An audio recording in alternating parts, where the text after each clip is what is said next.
And we're back with another episode of the Lakers Fast Break podcast. It's Gerald Glassford coming right back at you here from Lakers Fast Break, Pop Culture Cosmos.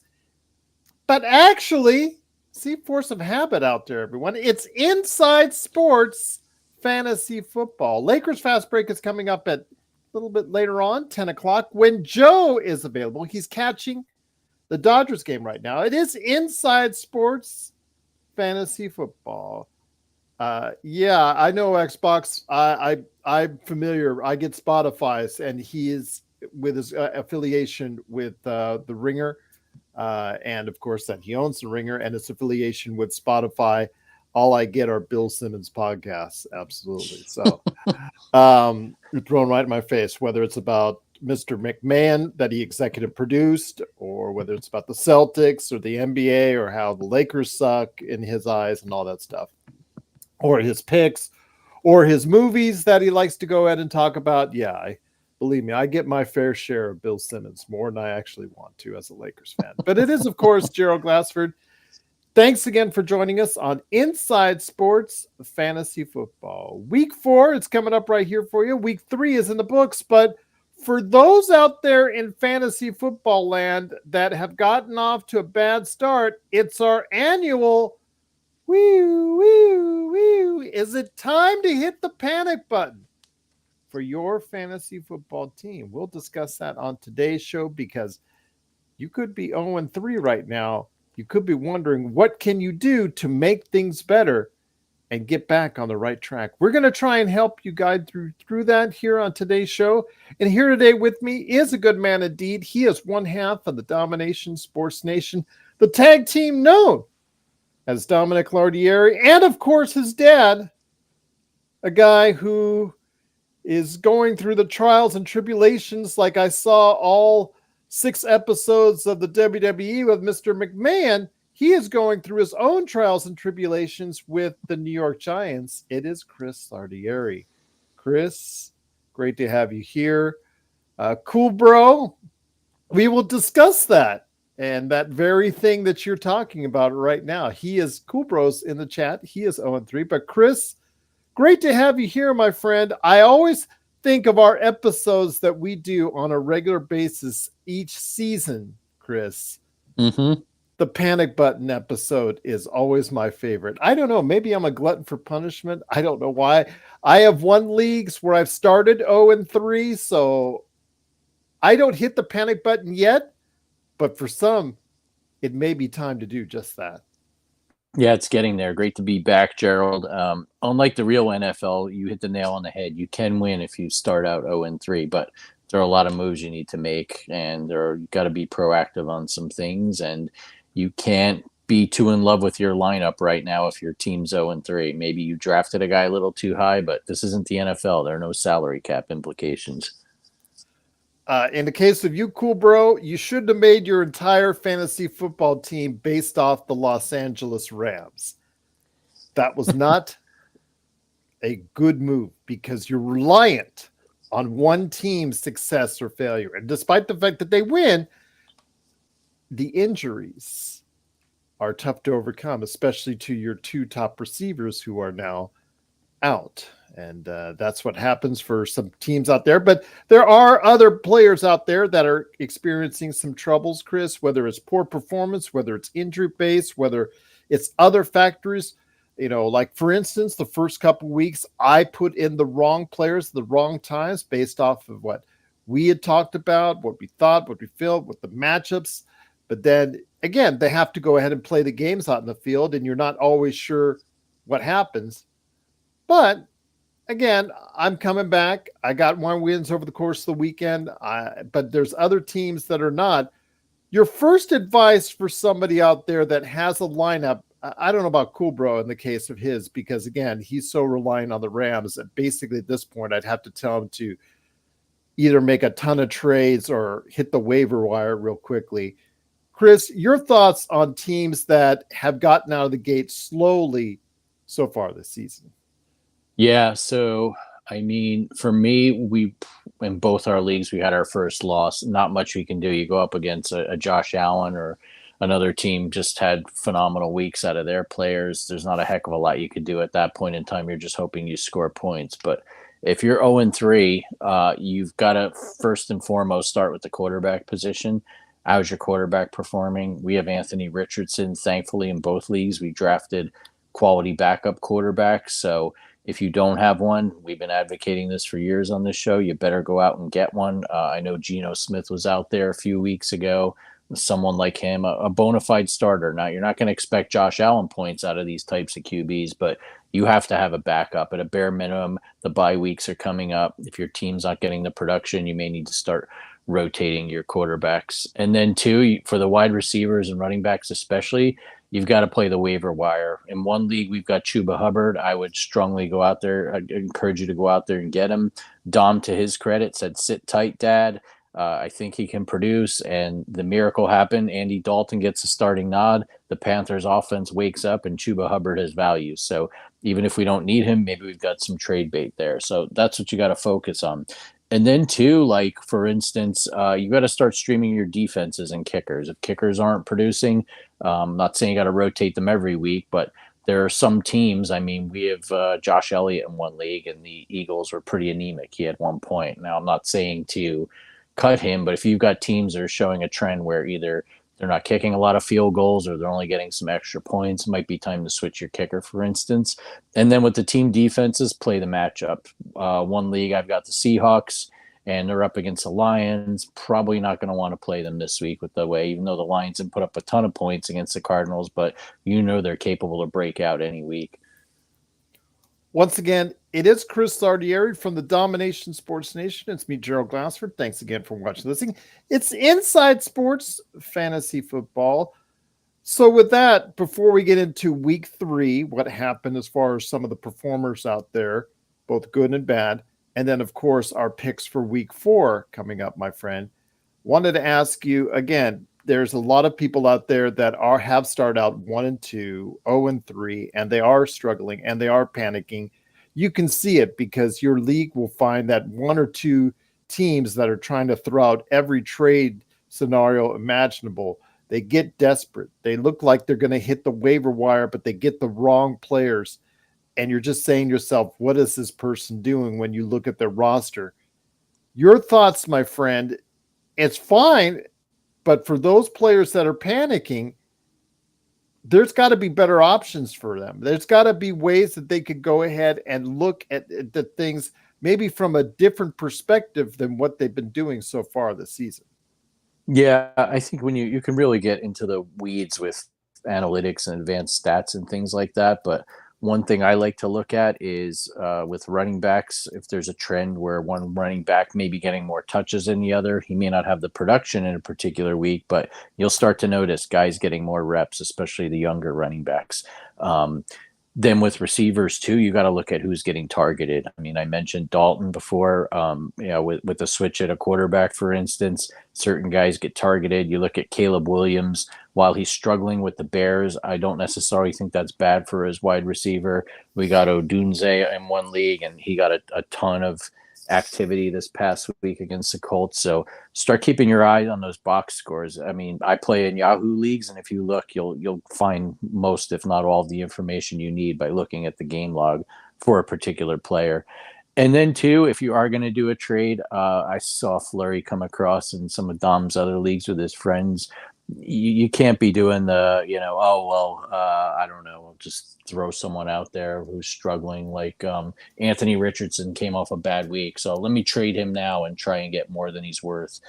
If you're not sure, you can Google. There are a plethora of fantasy football trade analyzers. You can pop in the parameters if it's a half PPR league, etc., and just kind of take a random sampling of some of these sites and see if what you're offering or what you've been offered is a good value. Let me ask you this. Tyler's in our chat. Should I trade for Ken Walker? So I am a Walker owner. I am very high on Walker, but going into it this year, I told Dom, all right, we've got Walker. We better handcuff him with Charbonnet. And we didn't. Dom kind of overruled me on that. But as soon as week 1 happened and right after the game, I saw that Walker had a great game but left early. I said, well, our priority in waivers is to get Charbonnet, and we did. So That's my caveat there. If Charbonnet's still out there and you've got Walker, you need to handcuff him. Charbonnet played well. I know it was against the Dolphins and they're beaten up and demoralized, but I do think while Walker's got a lot of upside, this happened last year. He gets a nagging injury and his production just plummets. Once again, it is Inside Sports Fantasy Football. It's Gerald Glasser along with Chris Sardieri. Truly appreciate you joining us. Again, if you have any questions for us, just put it in the chat. We'll go ahead and give you the thoughts from us in regards to whether it's a waiver wire move, whether it's a trade proposal that's come your way, or isfantasyfootball@yahoo.com, or you can hit us up at any time on the Lakers Fast Break outlets as far as email or on our channel on YouTube or Facebook as well. But Inside Sports Fantasy Football, we've got a thing going on, Chris, right now as far as week 3, some noticeable changes, although I am very much breathing a sigh of relief because after an extremely poor performance in week 2, Chris, Josh Allen performed beautifully this past weekend. There was some good performances. Obviously, Kubro should be happy because Kyron Williams played outstanding. Who were the top performers in your eyes in week 3? I mean, Allen, first and foremost, we ran into that buzzsaw. Funny story, we were talking about how lucky we were to win in week 2. Well, in week 3, we're watching my beloved Giants, and as Singletary's about to run in for a touchdown, his teammate, smartly from an NFL perspective, tells him to go down at the 1 to keep the clock running late in the game to seal the victory. But because of that, we lost to the team that had Josh Allen by a mere 4 points, and that Singletary touchdown would have been the difference. So I will give my props to Josh. I think the most impressive performance I saw, and this is not just as a football fan, kind of further down the line from Allen because he was lights out, but also on last Monday night, the doubleheader, the Washington Commanders, Jaden Daniels did not look like a rookie quarterback. He looked like a man among boys. He looked poised. He looked like he's been in the league a few years. And late touchdown at Terry McLaurin was unbelievable. He runs the ball. I think he could be I'm not going to say he'll be like him this year, but he's kind of that dual threat Hurts type quarterback. And I think there's a lot of upside for him this year. As a Giants fan, you're the best one to talk to about this. Is Malik Neighbors the real deal to you? He absolutely is. And we were lucky enough to get him in one league. He fell to the point where I forget where in the middle rounds we got him, but he's our, flex / wide receiver 3. But boy, am I happy to have him.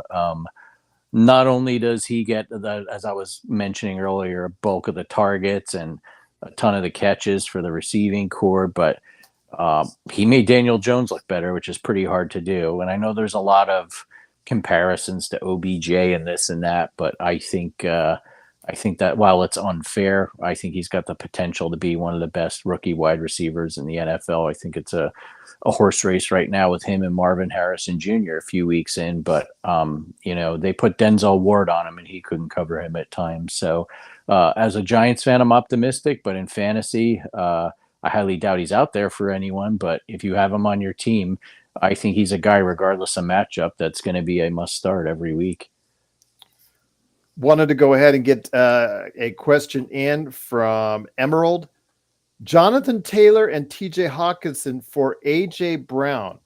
Who wins that trade? You're really going to have to dig into the extent of AJ Brown's injury. And as a Brown owner, I'm just as frustrated as you or anyone else in this situation. If he is healthy and he's going to come back this week, I think there's a ton of upside to Brown. Now, I would throw the caveat in: who are your other running backs?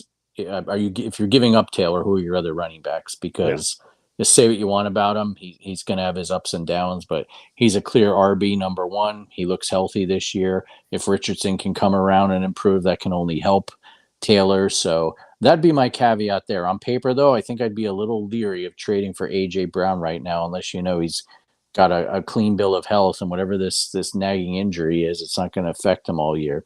Hard to predict, and NFL teams keep it close to the vest, but he's missed 2 weeks in a row. I don't think that's a good sign so far.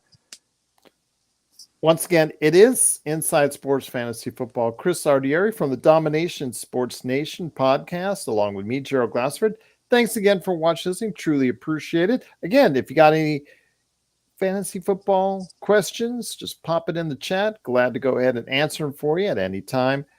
Chris, week 3 didn't come out without any bad news as well. I mean, it did come out with some stuff as far as players who just didn't really step up when needed or got injured. So there's a problem there. For me, I know Evan Ingram from Jacksonville is my tight end. That kind of hurt me a lot in regards to the fact that he was the leader in receptions last year, and he's really gotten off to a bad start so far due to injury and other things going on within that offense in Jacksonville, which is pretty troubled right now, among other things in Jacksonville. So your thoughts on some disappointments through week 3, but is there any one of those disappointments that maybe will actually find a way to fight their way through and become a fantasy football option once again?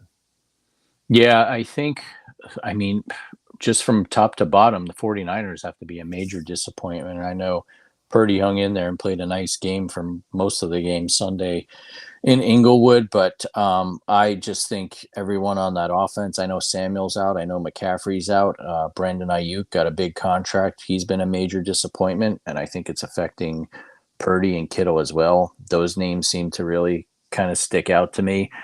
And then too, I think you hit the nail on the head with Ingram, but the Jaguars as a whole, we've got Brian Thomas Jr., and I think his value, for instance, has gone down. Travis Etienne, and it's all due to the fact that a major disappointment has been the play of Trevor Lawrence. I mean, another guy who got a big contract in the offseason. They're paying him like a franchise quarterback, and frankly, he looks like a rookie, lost at times out there. So I think those are a couple of teams and players that are really disappointing 3 weeks in.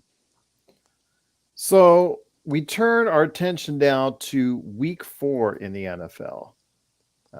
And I want to ask you this fantasy football wise first. We'll go into the lines here in a second. And then obviously we'll end up the show with a trip to the woof, woof, woof, to the doghouse, my friend. But are there any fantasy football matchups that people should take advantage of? Because I am, you know what? Amazingly enough, we were hard on Cool Bro at the beginning, or at least I was, in regards to his reliance on Rams and the Rams team. But if he's got the defense for the Rams, they could be in line for a good game against the Bears, both on both sides of the ball, actually. Absolutely. And then too, as I mentioned earlier, if you're looking to stream defenses this week, that Dolphins-Titans game looks like a real snoozer on paper, but with the way both teams' quarterbacks are playing, I think that's could be just a bonanza for either team's defense. So keep an eye on that. But that's a little more boring and nuanced. I like the Lions-Seahawks matchup. I feel like whenever these teams play, and it seems like they played every year for the last few years, tends to be an offensive output on both sides of the ball. The Seahawks have some injuries on defense that might bode well for Jared Goff and company.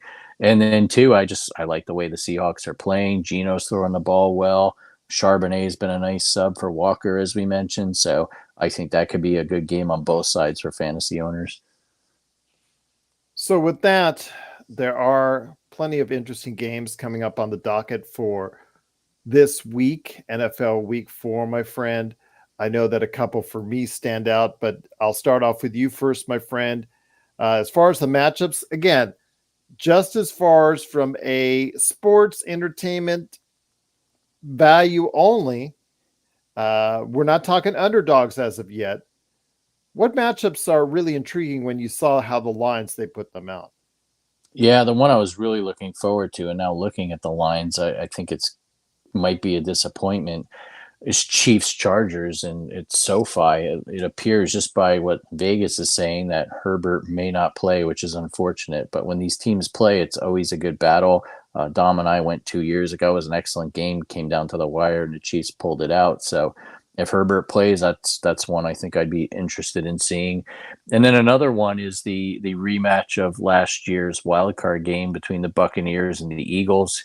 Eagles came back with a surprise comeback against the Saints in New Orleans. Buccaneers, shocker to me, got upset by the Broncos down in Tampa. So I think that should be a good game because both teams definitely, I feel, have something to prove. They're playoff caliber teams, and I would not be surprised if this is an interesting game. So, my friend, I'm looking at a good matchup myself in regards to not picking underdogs, but I do like, as far as if you are out there, I think if you're very, very interested or intrigued, I think that Ravens Bills matchup is going to be a good game to watch. I think that might be a very hotly contested battle. The Dolphins and the Titans, we don't know the status of who is going to play quarterback, like you said, or like has been said earlier, because, Thompson and Tua are both ailing right now. So who's going to be behind the center for this upcoming game for Miami? Good question. Tim Boyle, who's threw one of the worst interceptions in recent NFL memory, is a member of the Jets last Black Friday against the Dolphins, ironically. Or will Tyler Huntley, who's on the practice squad, learn enough plays to be able to start this week? I'm not sure, but regardless, doesn't bode well for the Dolphins offense or their fantasy players. Absolutely. But once again, it is Inside Sports Fantasy Football. Truly appreciate you joining us. Again, any questions, you just leave in the chat. We'll go ahead and get them answered for you. Also, as well, you can go ahead and hit us up, isfantasyfootball@yahoo.com. But before we head on out, Daniel Berry Sports Highlights. Yo, I do want to go ahead and mention, well, congrats, Cool Bro, on that. But I do want to go ahead and mention that it is time, our time, to go ahead and head out on the lawn, head out into the front yard, looking around. NFL Week 4 is on the way.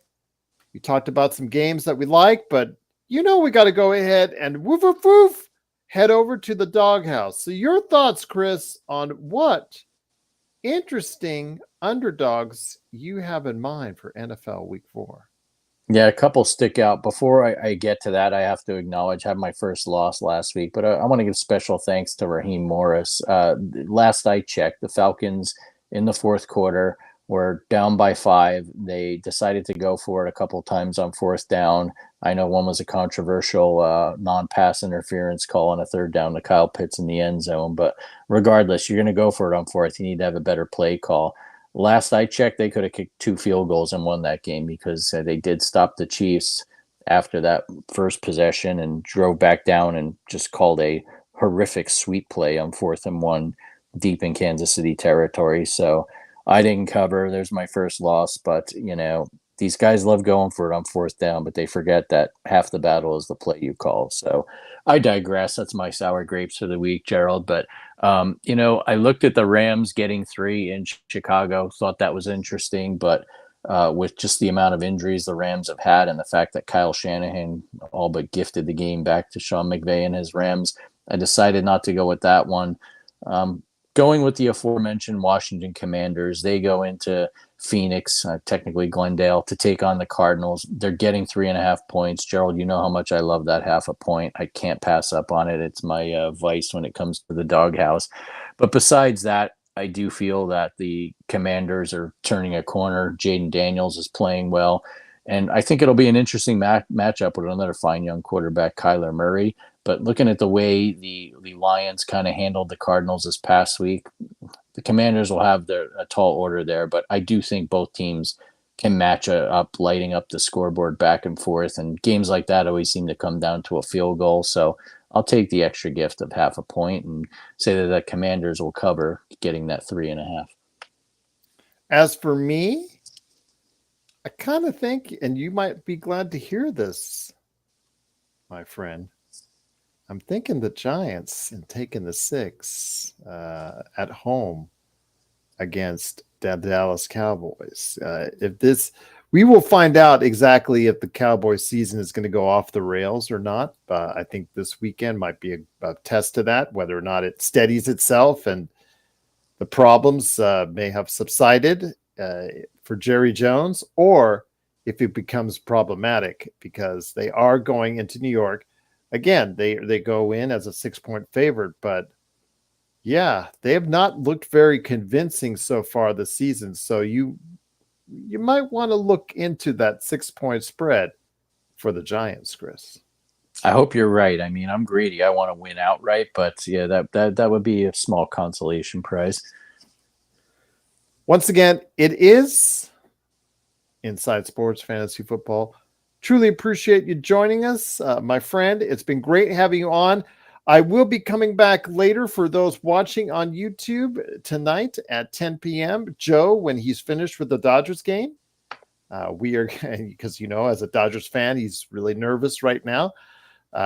We are going to be discussing the upcoming on the show at 10 p.m. in regards to the press conference earlier today with GM Rob Pelinka of the Lakers and Lakers head coach JJ Redick on what they outlined, what they're looking at for training camp in the upcoming season. We'll be discussing that on the 10 p.m. show. But Chris, my friend, what do you have on tap for you and Dom at the Domination Sports Nation before we head on out? Thanks, Gerald. Dom's been a little bit under the weather this week. He may or may not have a stint on the proverbial podcast IR, but if we do end up doing a show, I know we've got plenty to say about what's going on in the NFL. The Bengals are 0-3. Talk about season kind of going off the tracks. There's another one right there. And then, too, we've got some huge matchups coming up in college football, namely Georgia and Alabama, who don't typically play during the regular season, but in this new world of college football, we get that matchup and early in the season too. And then the MLB playoffs. I mean, the wild card races are just bananas right now. The Mets were supposed to have 3 games against the Braves. They lost game 1, and not because of this hurricane bearing down on Florida that's going to head into Georgia. They had to rain out these next 2 games already, so they'll head to Milwaukee. These games may or may not be made up Monday and Tuesday. So it's just wild. As you mentioned, the Padres are within striking distance of the Dodgers.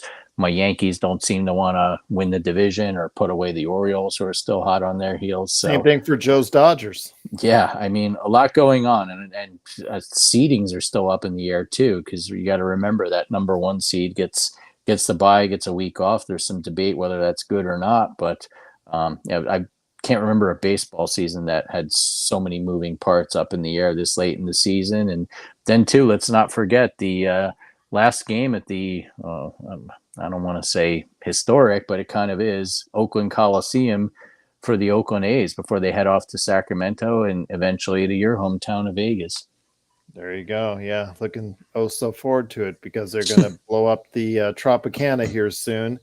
Well, what's ever left of it. It's basically a shell now, so it's not even, I don't know. It's just a building that has a whole bunch of that's been stripped away, basically. Essentially, it's just a skeleton at this point, and they're going to blow it up here very soon in order to make way. Actually, the surprising thing, despite my reservations and not actually wanting the A's here in Las Vegas, and not many here in the city do. But that's another issue aside. It's interesting, though, that the baseball stadium is only going to take up, I think it's like 40 or 50 acres that's involved, and they're only taking up 9 or 10 of them. It's going to be a smaller 35 to 40,000 seat stadium. So it's not going to be the big monstrosity so many others in the league is having. So that's very interesting to see how they're going to play this out. But I still don't want them here because they're the A's. Yeah, no, I get it. But yeah, it's a smart business move. I'll give them that because let's face it, been to enough Angels games of late where that stadium is just pretty empty. So I think smaller will be better, especially with the newer ballparks. But yeah, it's that could be a whole episode in and of itself, Gerald. Don't get me started on the Angels, Chris, because Coolbro will be not too happy about that because that's his other favorite team. Yeah, my daughter's a long-suffering Angels fan, so I guess I've got some cachet with talking about them because I've gone to enough games over the years. As was I, my friend, until they decided to keep Ohtani and Mike Trout and not, see the forest from the trees on that one. So, well, Yeah, Artie Moreno. They'll be doing case studies on him on what not to do, kind of like the David Tepper, I guess, of MLB. when you go to sell a team and you want to sell a team and nobody wants to buy your team, that tells you all you need to know. Absolutely. We'll leave it at that, my friends. But it is NFL Week 4. Again, if you have any questions, leave it in the chat. Leave it down below as far as you see from us. And, of course, isfantasyfootball@yahoo.com. It's Chris Lardieri, along with his son, Dominic Lardieri, from the Domination Sports Nation. Truly appreciate it. Cool, bro. It's New York. The Yankees, the Giants. Are you in the into the NHL with the Rangers? I am not. I am a New Jersey Devils fan. So, Whoa, that yeah. one came out of well, of course, East Rutherford, New Jersey. Right. So I grew up not far from the Meadowlands. My dad had Giant season tickets. And then, in 1982, we get the then Colorado Rockies come to New Jersey with these ugly red and green uniforms. And they stunk for a while. And as I was growing up, street hockey was becoming more popular. I wasn't much of a skater, and my friends and I in high school would start going to games. You could go sometimes and get tickets as low as $6 or $12 and sit upstairs in an empty arena. And then the Devils got good, so I followed them. For whatever reason, the Rangers are the only New York team I could never root for. There's just something about their fans. Even when I was little and there were no Devils, I tended to root for the Islanders, not because I liked them, but because the Ranger fans were so obnoxious. I liken them to Dallas Cowboys type fans of the NHL. So yeah, that's everyone I meet out here. They're like, oh, you got to be a Rangers fan if you're Yankees Giants, because that's the usual progression. But no, I'm not. But kind of a hockey nomad now here. I do hope to see a Golden Knights game at some point, just because I've been to T-Mobile for basketball. I love to see the layout for hockey. I enjoy seeing the sport in person, but yeah, unfortunately, I don't follow it as much as I used to.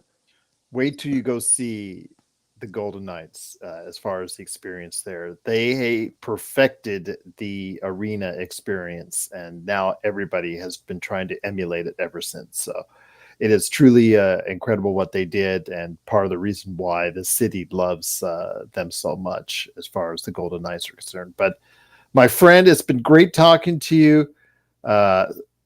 Again, Stafford's not a Hall of Famer. Eli Manning is. I don't want to get into that discussion if Eli Manning is a Hall of Famer because I have my own opinions on it. I'm just telling you the facts, cool bro. Eli Manning is probably going into the Hall of Fame, or is going into the Hall of Fame, and Matthew Stafford is still in question at this point in time. So we'll see. But Chris, great to have you on there. Again, for me as well as a long-suffering Angels fan, let's hope they get better someday. But for those out there looking for football, again, don't hit the panic button. Think clearly. You still have time to repair your team, to make the right trades, to make the right picks, to go ahead and get the right people to help you out off the waiver wire. You can make those choices. And if you need help, please let us know. But also, maybe getting a better perspective and asking around to seeing if what you're doing is good. It always helps indeed. But oh well. Cool, bro. Do you know that it's right now exhibition season? So it really doesn't matter what the score is as far as the hockey is concerned. So the season doesn't start for another couple weeks, but it's okay. Need I digress? Frank, Jerry Jones will never make the right moves, and you are a Dallas fan, so you said it yourself right there, my friend. I cannot disagree with you on that one. Xbox, when Joe comes on later tonight, I'll make sure he gives you his picks for the NFL this weekend. Frank, again, I will be great to have you back. I will be back on at 10 p.m. To talk the press conference for the Lakers that took place earlier today with Rob Pelinka and JJ Redick with Joe. We'll talk about that on the snack pack. But Joe is watching the Dodgers, and he'll probably be in a good mood or bad mood. We'll find out. But great to have everyone here. Sorry. Oh, no worries, Xbox. I know you're busy in Australia. Don't worry, my friend. I'll get Joey to get some picks for you coming up at the 10 p.m. show. But I will also for my members out there, just $2.99 a month on the Lakers Fast Break channel, I will have my Mr. McMahon review for you to see earlier than anyone else, whether it's on the Cosmos, whether it's on the Cosmos website.